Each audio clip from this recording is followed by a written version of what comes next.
I was born on November 23, 1855, in the bustling city of Cincinnati, Ohio, and spent my younger days working all sorts of jobs around town.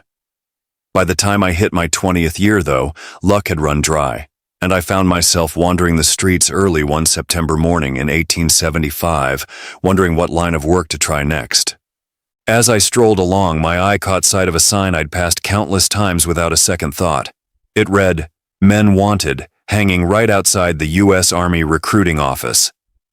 That day, though, something about it stopped me in my tracks. For the first time, I wondered if soldiering might be my calling. With little conviction, I climbed the stairs to the recruiting office, almost hoping they'd turn me away. I told the officer inside what brought me there, and he started in with a string of questions. Before long, he told me to strip down for a physical exam. It was no small test, let me tell you. Out of 10 men who came in that morning, only 2 of us were taken, and I was one of them. Right then and there, I swore an oath to serve U.S. Army as best I could, all for the princely sum of $13 a month and my keep. Now, the $13 always showed up like clockwork, but the keep often left a lot to be desired. Back in those days, folks didn't have much respect for a young man in a soldier's uniform. They figured anyone who joined the Army was just too lazy to hold down an honest job. Being in my hometown, where plenty of folks knew me, I'll admit I felt a touch of shame walking around in that uniform. It was a hard thing to shake, knowing how people saw you. Well, like any young man, I had a sweetheart, and the thought of leaving without seeing her didn't sit right with me. Trouble was, I'd been laying low indoors most days, trying to avoid any unnecessary attention. But as the time for my departure drew close, I couldn't hold off any longer. One afternoon, I set out to visit her, thinking I could slip through back alleys and quiet streets without being noticed. Luck wasn't on my side, though. Someone recognized me and passed the word to my family. The next morning, my older brother turned up, determined, as he put it, to get me out of the Army. See, I wasn't of age, and he figured he had a say in the matter. Fortunately, I got to him before he reached the recruiting office. I pulled him aside, brought him to the room I was staying in, and told him straight, if he gave me up, I could face 2 years in prison for lying about my age. That sobered him up quick, and after some thought, he agreed to let things be, but not before insisting I go home and see Ma. She knew where I was and wanted to lay eyes on me before I left. When I got home, I found her in rough shape. She'd broken her arm in 2 places in some kind of accident. The moment she saw me standing there in my Army uniform, she fainted dead away. That hit me hard. I kissed her, then bolted out of the house, leaving her in my sister's care. Ma had every reason to fear the Army.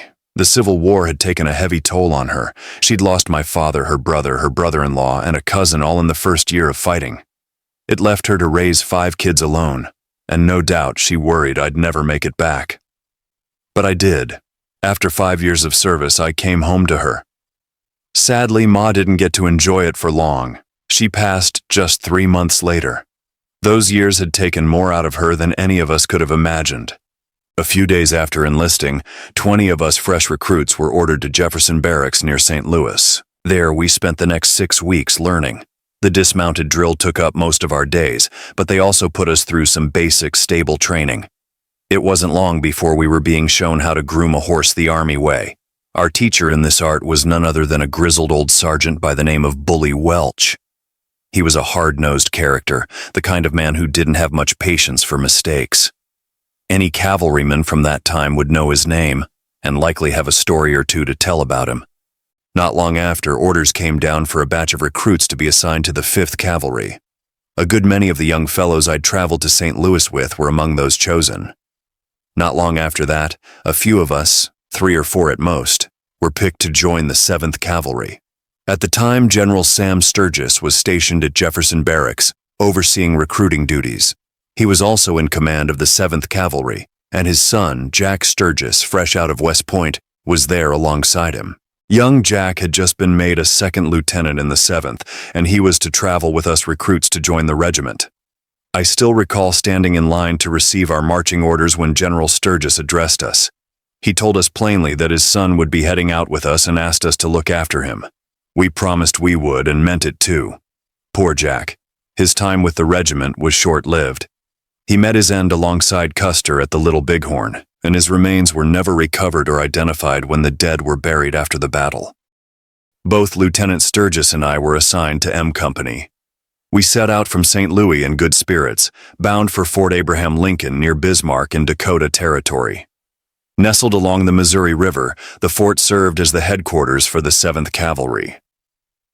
While passing through Fargo, Dakota, we had a couple of hours to spare for coffee and a bite. An Irish sergeant, an old hand by the looks of him, decided to liven things up. He ordered some of the greenhorn recruits to take their canteens and rifles over to a nearby saloon, pawn or trade the rifles for whiskey, and bring the liquor back in their canteens. The lads, none the wiser, did as told. When they returned, canteens sloshing with whiskey, the sergeant rounded up another group of recruits, armed them as guards, and marched them straight back to the saloon. With a flair for theatrics, he berated the barkeep for buying government arms and promptly confiscated the pawned rifles. In the end, he walked away with the whiskey and the weapons, costing him not a dime. I had to admit, it was a clever scheme. From Fargo to Bismarck that night, the sergeant's car was full of boisterous troopers, making enough noise to wake the dead. Still, we reached Bismarck in one piece, where we were ferried across the Missouri River to Fort Lincoln. 6 companies of the 7th Cavalry were stationed at the fort when we arrived. We fresh recruits were lined up, looked over, and assigned to our outfits. As mentioned earlier, I landed with M Troop, which had just returned from a scouting mission. A day or two later, we were sent to Fort Rice, where we spent the winter. That winter was bitterly cold, with the thermometer often plunging to 40 below zero. Among our many duties, we had the delightful task of cutting ice to fill the big ice house, ice that the infantry would later enjoy while we cavalrymen were off riding under the scorching sun, choking on dust, and drinking alkali water on the plains.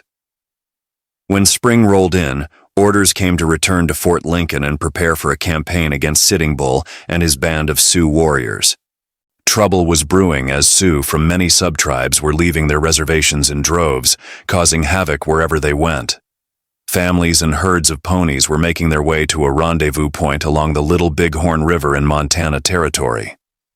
A few months back, Captain Tom Custer, General Custer's brother, was sent to Standing Rock Agency along the Missouri River, about 40 miles downstream from Fort Rice. His mission was to apprehend an Indian by the name of Rain in the Face. This fellow was wanted for the killings of Dr. Hansinger, an Army veterinarian, and Mr. Ballaran, a post sutler who'd wandered off from their outfit. With a fair bit of risk and help from Charlie Reynolds, General Custer's top scout, Captain Custer managed to capture Rain in the Face and haul him back to Fort Lincoln, where he was locked up in the guardhouse. But the story didn't end there. One night, a jailbreak occurred, and among the escapees was Rain in the Face. He wasted no time joining the hostiles and swore undying revenge against Captain Tom Custer. It was on May 17, 1876, that the 7th Cavalry set out from Fort Abraham Lincoln. The whole expedition was commanded by General Alfred H. Terry, though General Custer had direct command of the regiment. Folks said the 7th was the finest outfit Uncle Sam had ever put together, with top-notch horses, men, and gear. Custer had a reputation for wanting only the best, be it mounts, troopers, or supplies, and he had a knack for wrangling the best equipment available, even in those rough-and-tumble times on the untamed plains of the Northwest. Being just a green recruit back then, I wasn't one for jotting down events in a diary like some of the older hands did. So now, looking back, I can't recall dates or the names of every camp as clearly as I'd like. At the time, I was still in the shave-tail class, green as grass when it came to roughing it or fighting Indians. But fate had a way of making sure I'd get my fill of both before 6 weeks were out. From there, our journey carried us to the Powder River. By then, the expedition had grown, with 4 companies of the 2nd Cavalry, some artillery and infantry joining our ranks. At the Powder River, a significant change took place. Our wagons were sent back to Fort Lincoln along with the regimental band. Even our sabers were boxed up and returned, leaving no one, officers included, with that weapon. From then on, pack mules carried our rations, extra ammunition, and supplies. The shift gave the entire column a leaner, more mobile look, as if bracing for the challenges ahead. As we scouted the surrounding country, whispers of trouble began circulating through the camp. Rumors, mostly unverified, hinted at the growing hostility of the Sioux. Though no official news reached us, the sense of looming conflict was hard to ignore. On June 22nd, we broke camp at Powder River. General Terry had offered General Custer additional support in the form of 4 companies of the 2nd Cavalry, as well as Gatling guns for extra firepower. Custer, confident in his regiment's ability, declined both.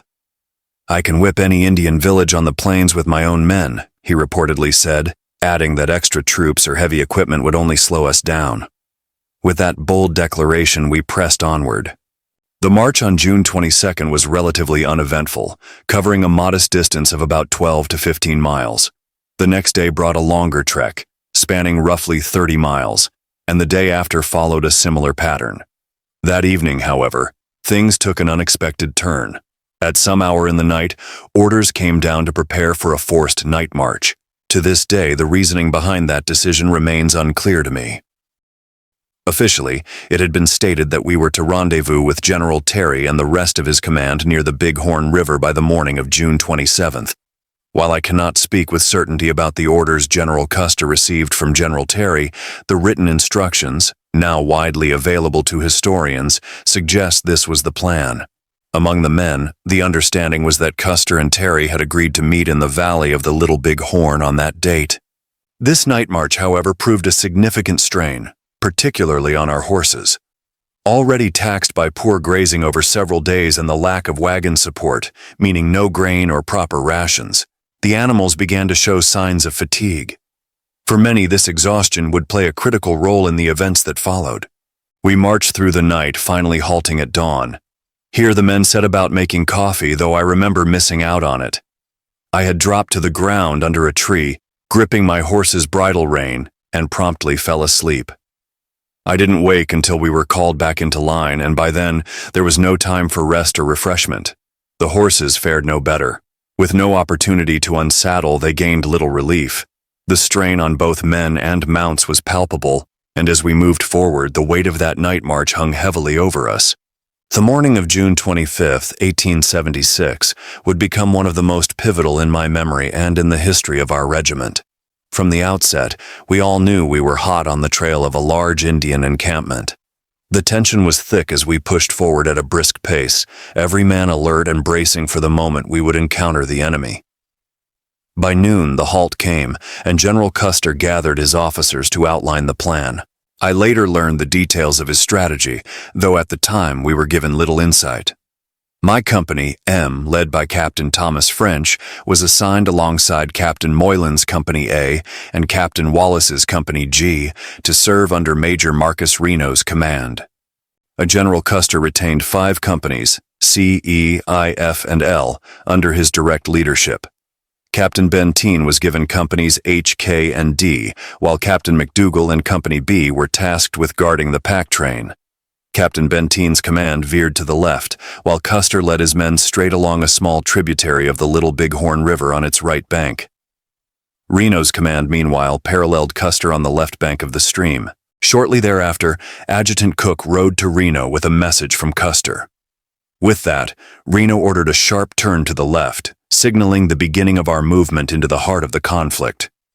We began trotting our horses down a long slope toward the Little Bighorn River, and the crossing commenced. I recall Company M leading the ford, followed by Company A and then Company G. As we emerged on the other side, the first sharp cracks of rifle fire broke the stillness. The whistle of bullets overhead was unlike anything I had ever experienced. My instincts took over, and I found myself ducking and weaving in a futile attempt to dodge the unseen threats. It was my first taste of battle, and fear surged through me. Then they appeared, the warriors of the Lakota and Cheyenne. It was a sight I will never forget. Horsemen racing in every direction, their wild war cries piercing the air, echoing across the valley. Their nearly naked forms were covered in war paint, each one a grotesque masterpiece of vivid colors and patterns that seemed to make them something otherworldly. They fired their rifles with deadly precision, their agility on horseback unmatched. It was a chaos of sound and movement, the air thick with smoke and fear. In that moment, it became clear we were facing no ordinary foe. We soon crossed the stream, passed through a patch of timber, and emerged into the open. Our captain ordered us to dismount and get ready to fight on foot. Number 4s were told to hold the horses, while numbers 1, 2, and 3 took their places on the firing line. Before we dismounted, the horses sensed trouble, and several of them bolted, heading straight for the open ground where the Indians were, dragging their helpless riders with them. One of the boys, a young fellow named Smith from Boston, we never saw again, dead or alive. When we formed the firing line, we spread out to the left. By then, the Indians were coming closer in greater numbers, circling around us and stirring up such a dust that many of them slipped behind us, using the cover to catch us on the retreat. It was here I saw the first of my comrades go down. It was Sergeant O'Hara. Then another and another. Oddly enough, I'd shaken off my first fear and wasn't thinking of it no more, though I knew I was in mighty peril and standing a real good chance of not making it out alive. The Indians were coming in droves now, and their fire was so heavy that things were getting downright dangerous for Reno's men. Soon enough, the word came to fall back to the horses in the timber. We made it there as quick as we could. In the rush, some of the horse holders let go of the horses before the riders could reach them, leaving them afoot, which made things mighty tough for those men. Before giving the order to leave, Reno reportedly galloped up to Captain French and yelled, "Well, Tom, what do you think of this?" In response, Captain French said, "I think we'd better get out of here." That's when Reno gave the order, though I didn't hear it. I didn't hear any bugle calls or commands either, just the constant roar of the Indian rifles and the sharp crack of our carbines mixed with the war whoops of the savages and the shouts of my comrades. There weren't many of us remaining in the woods that I could see when I reached my horse. Private Henry Coltsbucher, Captain French's striker, was just about to mount his horse when he was hit in the stomach. He fell hard to the ground, and I saw Private Francis Neely dismount to help him. I got off my own horse and joined Neely in dragging the wounded man into a patch of thick underbrush, thinking it might keep him hidden from the Indians. E. Morris, another comrade, showed up then and helped us tend to Coltsbucher. We knew he was seriously injured, maybe fatally, so we left him a canteen of water and hurried back on horseback, following our fleeing companions to the river. After the battle, we found Coltsbucher's body where we had left him. He hadn't been mutilated, so it seemed the Indians or their squaws hadn't found him during their savage work of killing and mutilating our wounded. I can't say the retreat from the river bottom or beyond looked particularly military, but I can say it wasn't disorderly, though so many had already moved ahead that I can't be certain of the order they followed. I didn't hit the river at the regular ford, so I had to jump my horse into the water at a spot where the bank was about 6 or 8 feet high. My horse nearly lost his footing when he hit the water. The first thing I noticed when I looked around was M Troop's trumpeter Henry Fisher riding up the river with Lieutenant Benny Hodgson clinging to one stirrup. Fisher charged in on Hodgson, who was on foot in the water after being injured.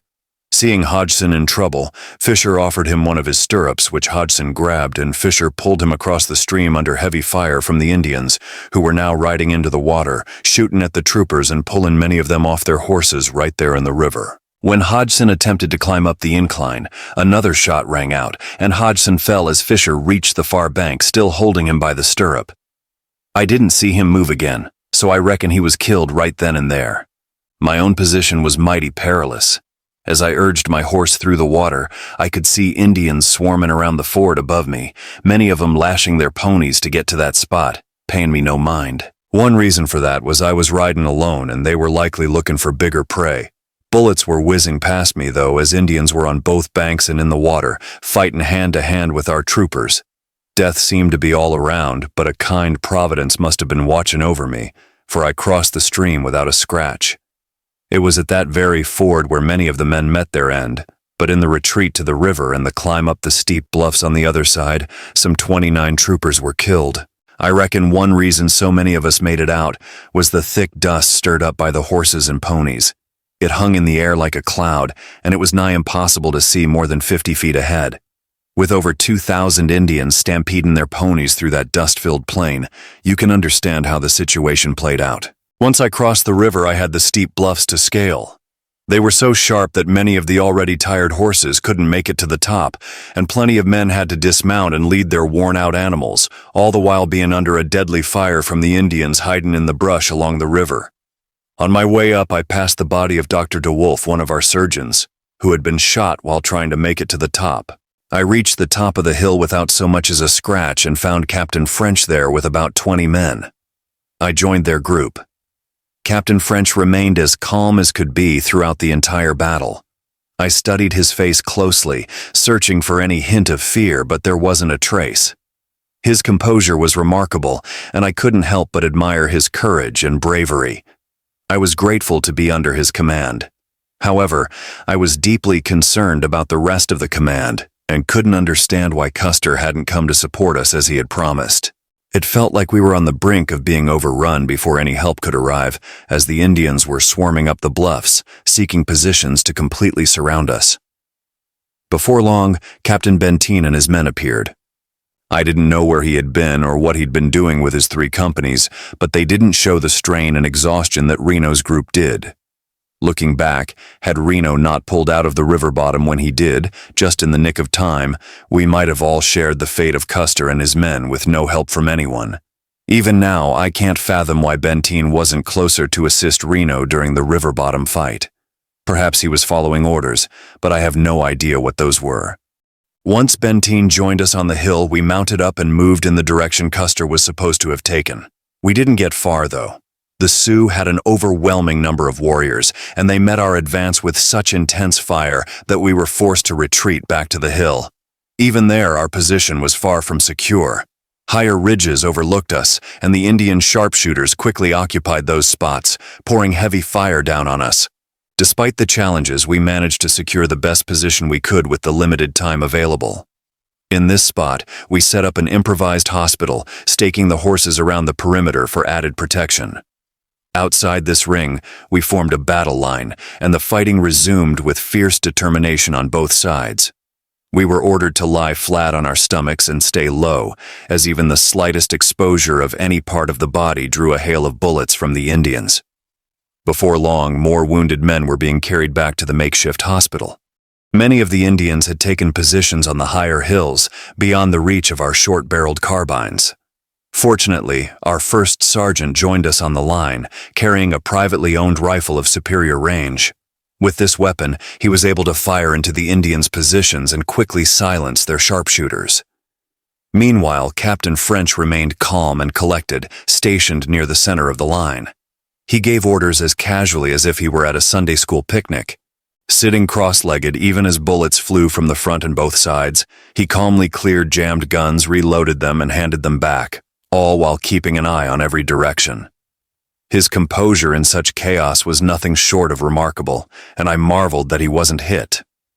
Our defenses weren't particularly strong. I remember using my butcher knife to dig into the dirt, building a small mound to support my carbine. At one point, a bullet struck the edge of my mound, sending dirt flying into my eyes and blinding me for over an hour. Later that same afternoon, while lying face down, a bullet clipped the heel off my left boot as cleanly as if it had been sawed off. That was the closest the Indians came to hitting me, but many of my comrades weren't so fortunate. Amid all the misery and chaos of that hellish place, there were still a few moments of levity that stood out. In my company, there was a young man nicknamed Happy Jack, known for his upbeat and cheerful nature. Even as bullets rained down around us, I could hear his hearty laugh echoing from a distance. I couldn't imagine what he found so amusing, as there was nothing in our dire situation to laugh about, but hearing his laughter lifted my spirits and gave me a bit more courage. At one point, I was helping drag a wounded comrade back to the hospital. We couldn't carry him upright for fear of exposing ourselves to enemy fire, so we had to drag him along the ground. On our way back from the hospital, my companion and I made the mistake of walking rather than crawling. Just as we reached the line of horses, a bullet grazed my comrade behind the ear. It wasn't a serious injury, thankfully. The shot only passed through his ear. He tumbled to the ground and rolled over several times before I could check on him and reassure him that he was going to be fine. I had barely returned to my position on the firing line when the man beside me was struck by a bullet. It went straight through his shoulder, leaving him incapacitated. The firing remained intense throughout the afternoon of June 25th and didn't let up until dusk, which fell around 9 o'clock in that part of the country at that time of year. When darkness finally brought some relief, we took the opportunity to reinforce our defenses and improve our makeshift breastworks. At first light on the 26th, The battle resumed with even greater ferocity. Just as dawn broke, a pack animal, still burdened with its load, wandered past our line. Wanting to relieve the poor creature, 2 other troopers and I stood up to untie the ropes. I was familiar with packing and made quick work of the knots, but as we worked, some Indians spotted us and unleashed a volley of gunfire. A stray bullet even clipped the corner of a hardtack box on the animal's pack. We managed to free the animal before scrambling back to our positions. Those shots marked the start of yet another grueling day for both sides. The night before had been no easier, as Major Reno and other officers patrolled among us to ensure no one fell asleep. After the intense events of the 25th, it was no small feat to stay awake, but rest was a luxury we couldn't afford. As the fighting resumed on the 26th, Dr. Porter, the only surviving surgeon of our command, approached to inform us that the wounded desperately needed water. Volunteers were called to fetch it, a perilous task, as the Indians controlled the brush along the opposite bank of the river, covering every approach with gunfire. I wasn't part of the first group sent to the river, but I joined the second. We crept carefully down a coulee to where it opened into the river. From there, we had to traverse a 30-foot stretch of open ground, fully exposed to enemy fire, to fill our canteens and kettles and then retreat under the same conditions. The first squad had gone out without anyone providing covering fire. But when it was our turn, several skilled riflemen were assigned to fire volleys into the brush to suppress the Indians' aim. Even with this precaution, 1 bullet managed to pierce the camp kettle I carried, causing me to lose some of the water. Despite the risks, after several attempts, we succeeded in filling all the containers and returning to the hospital. The water we brought back was a blessing beyond measure for the wounded. I recall reading in Captain Godfrey's account that the men who volunteered for the water runs were supposedly awarded medals of honor by Congress. However, I never received such a medal, nor have I ever known of any man who did. If these medals were given, I never heard of it. During one of our trips to the river, we came across Trooper Mike Madden lying in the coulee with a bullet wound through his ankle. Mike was a strong, burly fellow who had gone out with the first group. Unfortunately, he lost his leg later in the hospital when it had to be amputated. Despite the grim circumstances, there was a humorous moment during the ordeal.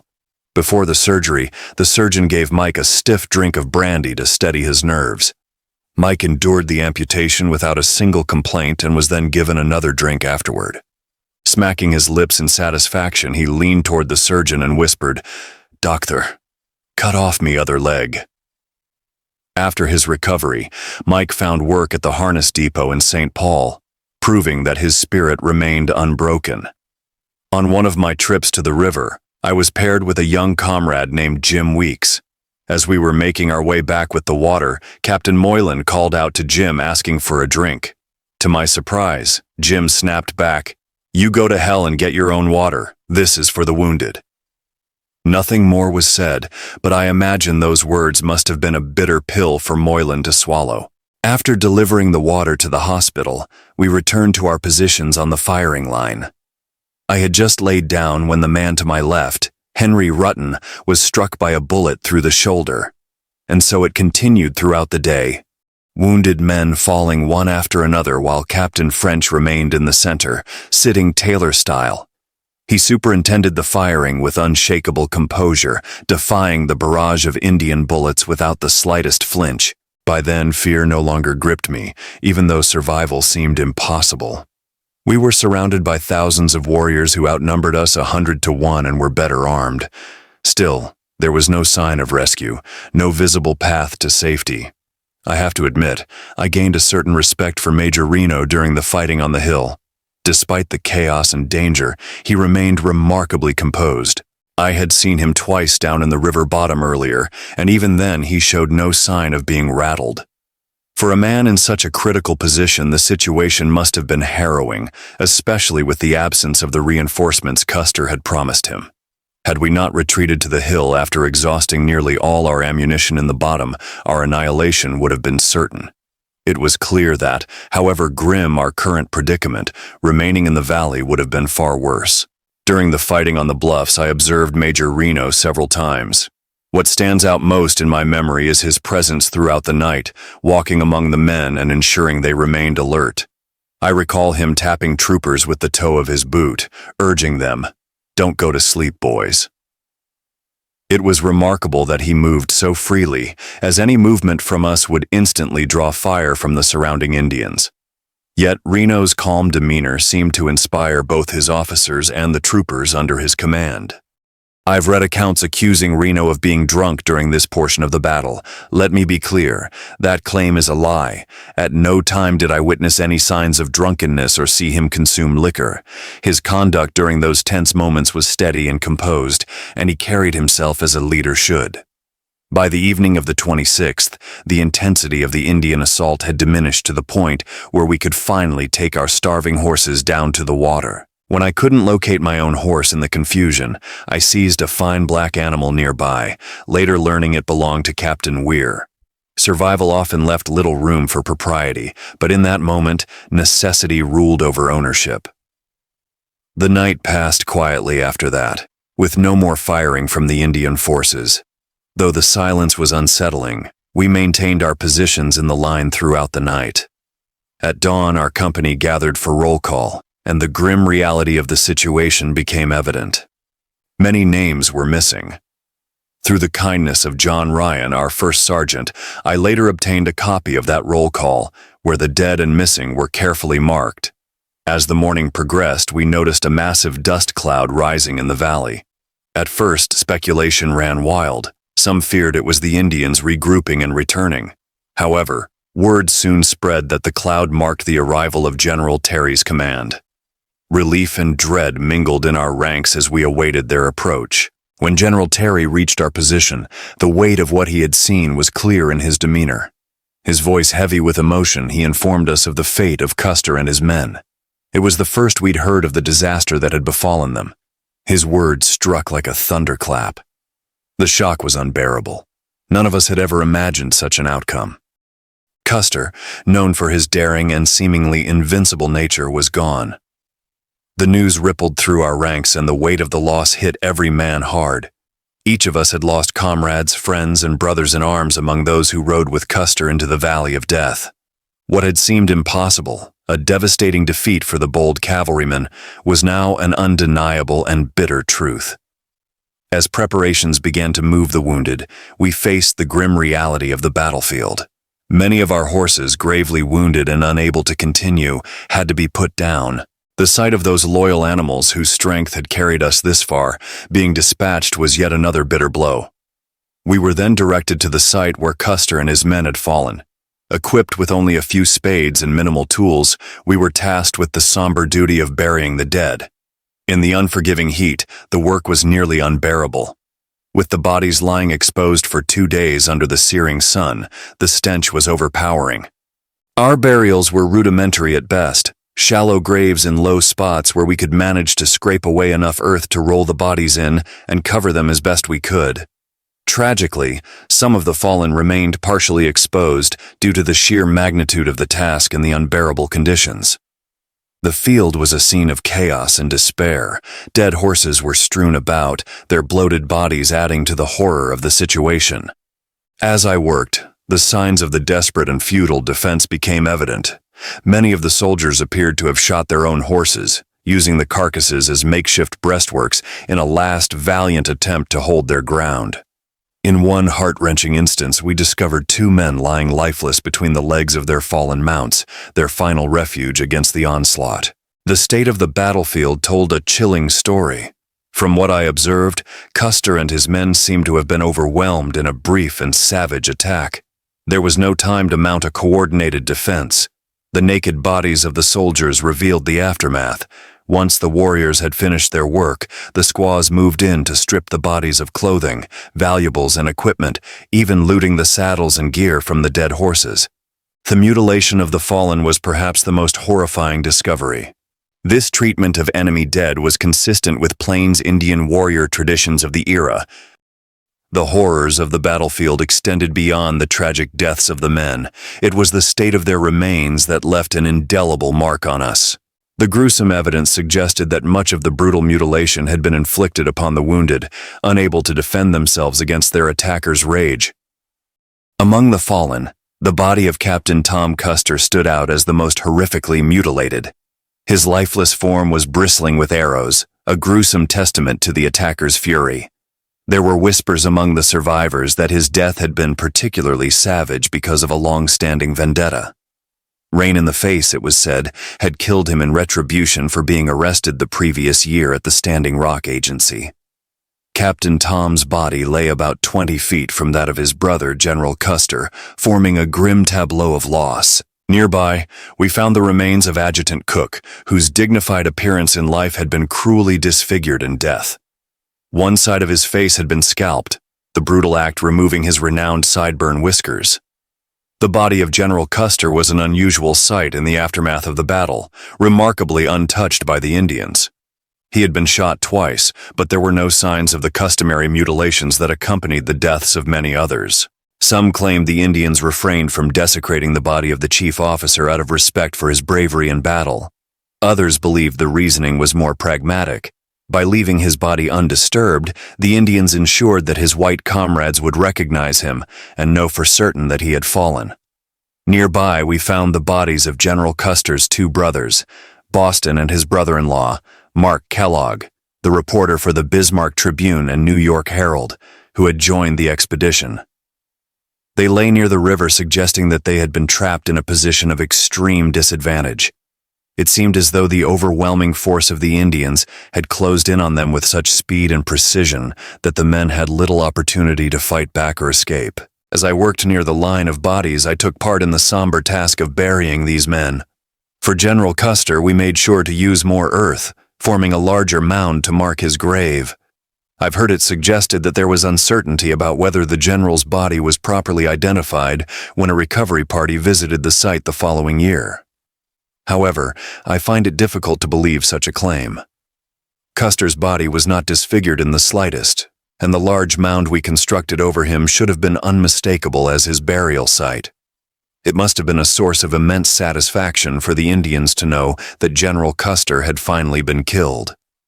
Custer was a man they had long feared and dreaded, for he had earned a reputation as one of the hardest fighting and most relentless leaders among the white officers. His reputation as a fearless and aggressive soldier had struck terror into the hearts of many Native Americans. However, while he was undoubtedly brave and courageous, there were those who would argue that he was also a difficult leader to follow, often pushing his men to their limits. Custer's ability to ride several good horses and change mounts frequently was a notable advantage, while the soldiers under his command were burdened with heavy loads.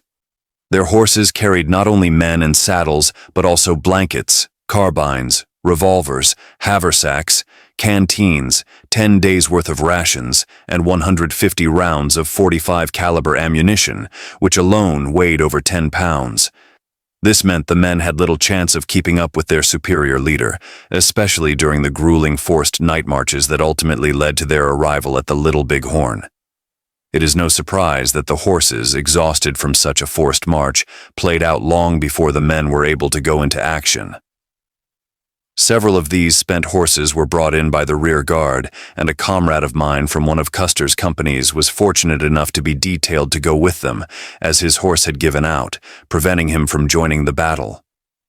During these forced marches, it was widely known that Custer had disobeyed orders from General Terry. According to the written instructions Terry had given Custer, the plan was for Custer and Terry's columns to converge on the Little Bighorn by June 27th. While the order did not specifically name that date for the attack, it made clear that Terry expected to join Custer when the time for the assault was right. There were also rumors circulating that Custer, aware that he was under arrest by orders of President Grant, saw this as an opportunity to gain all the glory for himself. If he succeeded in defeating the Indians, he hoped to have the charges against him dismissed. This sense of urgency and a desire to prove himself may have prompted him to take desperate risks, ultimately leading to the fatal mistake of attacking an overwhelming enemy force. When Custer first saw the massive village spread out before him from the ridge, he must have realized that his force was woefully inadequate to engage the thousands of warriors in the valley below. The Indians, far better armed than his men, were in a commanding position, and the disparity in numbers made any hope of success seem increasingly futile. I, like many others, believe Custer made a grave mistake in dividing his command during the Battle of the Little Bighorn. Had he kept his forces united and focused on striking the village from one end, he might have been able to overwhelm the Indians or at least force them into retreat. The decision to split his command left him vulnerable to being surrounded and outnumbered by the thousands of well-armed warriors. Several years after the battle, I found myself cooking for Captain French, and over time we often had discussions about the events of the Little Bighorn. One day I asked him what he would have done if he had been in Custer's position. Without hesitation, he replied, "There would have been no fight." It was a candid answer, but one that showed the wisdom of an officer who understood the importance of strategy and unity in such a dire situation. Officers, however, are generally reluctant to openly criticize their fellow officers, no matter the circumstances. As a result, very few statements from those involved in the Battle of the Little Bighorn offer clear opinions on whether Custer was right or wrong in his decisions. The question of whether dividing his regiment or rushing into battle before General Terry's arrival was a mistake remains a topic of quiet speculation. After we had buried all the fallen on the Custer battlefield, we turned our attention to the site of the Reno battle in the river bottom. There, the dead were left where they had fallen, and the scene was horrifying. The mutilation of the bodies was beyond description. Isaiah Dorman, a Black Scout and interpreter, was found with arrows embedded in his body and head, his corpse badly slashed and scarred. The atrocities committed upon him were unimaginable. Corporal Henry Scollin of M Troop had his right leg severed from his body, and Jim Turley's body was found with his hunting knife driven to the hilt into his eye. Other soldiers, including Gordon, Myers, and Summers from M Troop, were similarly disfigured. I did not personally see the body of Charlie Reynolds, Custer's favorite scout and guide, who was also killed in the river bottom, but I have no doubt that his body, like the others, was not spared by the Indians. Many more soldiers were scattered throughout the timber, but I did not encounter them all. During our retreat from the river bottom, it became clear that we were surrounded by a nearly endless number of Indians, with reinforcements continually arriving. It was only by sheer luck and quick thinking that we managed to escape. I believe Reno's decision to act as he did and give us the chance to flee saved many lives. I remember one moment as I dashed for the river when an Indian rode so close to me that I could have reached him with a saber if I had one. My comrade Smith, whose horse had bolted into the Indian lines, may have been captured alive. From our vantage point on the bluffs, we could see many fires burning in the Indian village the night of June 25th. The Indians were dancing around the flames, and I couldn't help but wonder if they were burning and torturing captives as part of their rituals. Once the burial of the dead was completed, our next priority was to move the wounded from Reno's command. The transportation of the injured to the supply steamer Far West, which had been stationed at the mouth of the Little Bighorn awaiting orders, proved to be a difficult task. Given the limited resources at our disposal, it was a challenge, but we did our best to make the wounded as comfortable as possible. Many of them were carried on makeshift travois made from teepee poles left behind in the abandoned Indian village. While these improvised sleds were not ideal for navigating the rough terrain, they were the only option available for transporting the injured over the harsh landscape. The remainder of the regiment joined up with General Crook's command after the injured were en route, traveling down the river for the arduous trek to Bismarck, which was about 1,000 miles away. With this combined force, we were strong enough to handle any detachment of hostile Indians we might encounter. However, we never met any. The reasons for this remain unclear, though they are best known to General Crook himself. Buffalo Bill Cody had been serving as the chief of scouts under General Crook, but his time with us was brief due to a misunderstanding with the general, the specifics of which I have only heard secondhand. Since the battle at Little Bighorn, I've encountered numerous impostors claiming to have been present and recounting their supposed experiences on the field. Many of these stories are pure fabrications. I've likely read 100 accounts from supposed last survivors of Custer's command, but all of them are false. There were no survivors from Custer's immediate command. Every man was killed. One of Custer's Crow Scouts, Curley, long posed as the only survivor, claiming he escaped the battle. As for Curley, I don't believe he was ever with Custer's forces. I suspect he simply skirmished around the edges of the battle until he found an opportunity to flee without being detected. I am certain he wasn't in the fight itself. I feel compelled to speak up regarding Peter Thompson of C Troop and his account of the Custer fight. as I've read his version of events, and I must say that I disagree with several of his claims. First, Thompson states that his horse played out, and he claims to have been left behind by the rest of the command. However, I believe his account of being abandoned is inaccurate. When a soldier's horse gave out, it was standard procedure to be picked up by the rear guard, which was composed of those trailing behind and ready to assist those in need. This was the case for anyone whose horse became exhausted or injured, so it seems unlikely that Thompson would have been left to wander off alone. Why would he leave the safety of the trail where he knew the main body of troops was ahead of him and the rear guard was coming to support him? The only reason he would separate himself from the group, in my view, would be out of fear, attempting to escape the battle to save his own life. I recall an anonymous Ree who was an eyewitness, and their description of Thompson trying to evade the Sioux after his horse gave out tells a different story. According to this account, Thompson was on foot, struggling to hide from the pursuing Sioux warriors. It was a desperate attempt to avoid capture or death. Thompson himself later confirmed parts of this, describing how he tried to keep moving, despite the overwhelming danger. Then, in his account, Thompson mentions meeting Jim Watson, and together they managed to continue the fight, battling straggling Indians for hours afterward. Thompson's claim that he wrote the story for his children, rather than for public publication, raises an interesting point. If it was intended solely for family, he may have felt more freedom to craft a narrative that portrayed his survival in a heroic light. However, the fact that he chose to release it publicly, knowing that Jim Watson had passed away, suggests he may have been more concerned with his own story than with the potential impact on others involved. Jim Watson, as you've noted, would have had a very different perspective, and had he still been alive, it's likely he would have shared his own version of events, especially since he and Thompson had shared such a close bond over their years of service.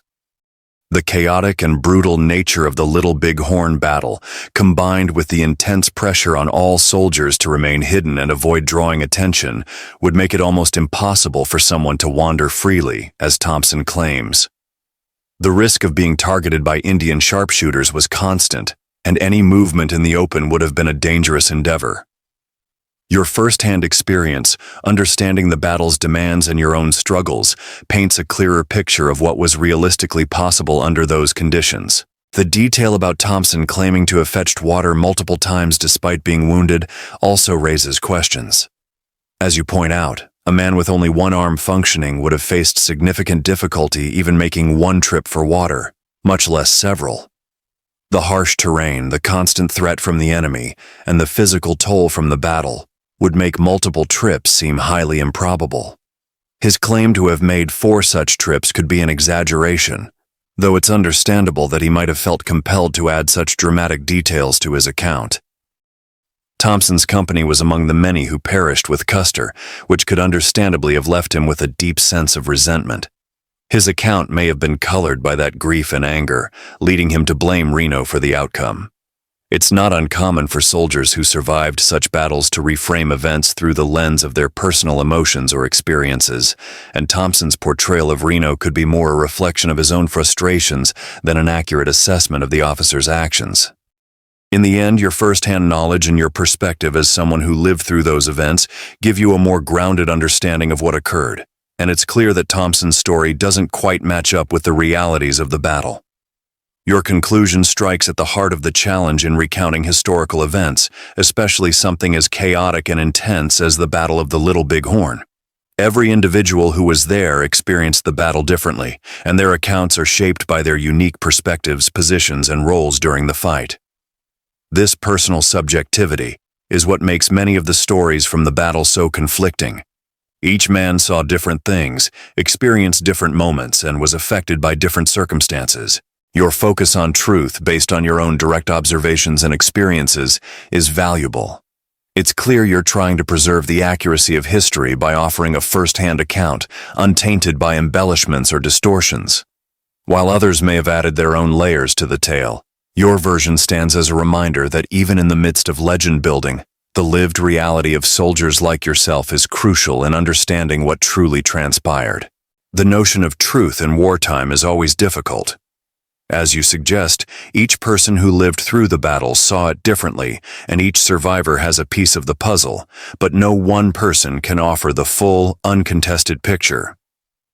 The beauty and the tragedy of war is that many voices must be heard, and sometimes those voices contradict each other.